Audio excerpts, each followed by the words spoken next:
Kisah 6,5 juta gulden Sultan Hamengkubuwono IX untuk kas negara. Soekarno pun menangis.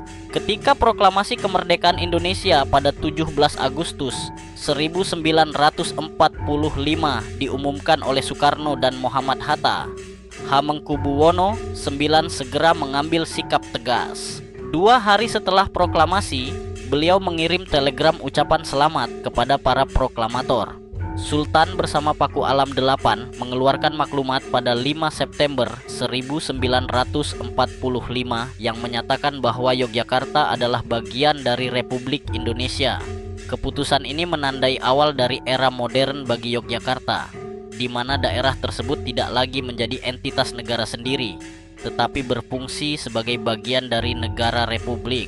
Dukungan penuh yang diberikan Hamengkubuwono IX kepada Republik terbukti saat pemerintah Indonesia yang baru berdiri menghadapi ancaman dari kekuatan kolonial yang ingin kembali. Beliau mengundang para tokoh nasional untuk pindah ke Yogyakarta, menyatakan bahwa Yogyakarta siap menjadi ibu kota negara yang baru. Ini menunjukkan komitmen dan kepemimpinan yang kuat dari Hamengkubuwono IX dalam memperjuangkan kemerdekaan Indonesia. Sebagai sultan, ia pun memberikan dukungan finansial yang signifikan untuk pemerintahan republik.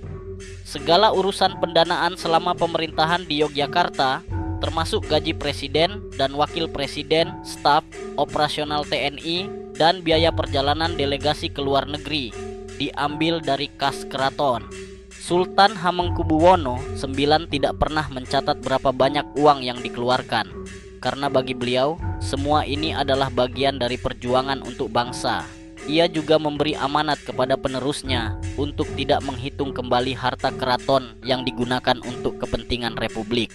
Pengabdiannya secara sukarela kepada republik pada masa awal terbentuk kala kas negara kosong setelah proklamasi kemerdekaan. HB9 berinisiatif menyumbang sebagian kekayaan yang dimiliki keraton untuk kas negara sekitar 6,5 juta gulden. Pada tahun 1949, ketika Soekarno dan kabinet harus kembali ke Jakarta, Hamengkubuwono IX menyampaikan pesan perpisahan yang penuh emosi. Ia menyatakan, "Yogyakarta sudah tidak memiliki apa-apa lagi, silakan lanjutkan pemerintahan ini di Jakarta," kata Sri Sultan HB9 saat itu kepada Soekarno, sembari menyerahkan selembar cek 6,5 juta gulden. Soekarno menangis karenanya. Pernyataan ini mencerminkan sikap pengabdian dan ketulusan beliau dalam mendukung negara.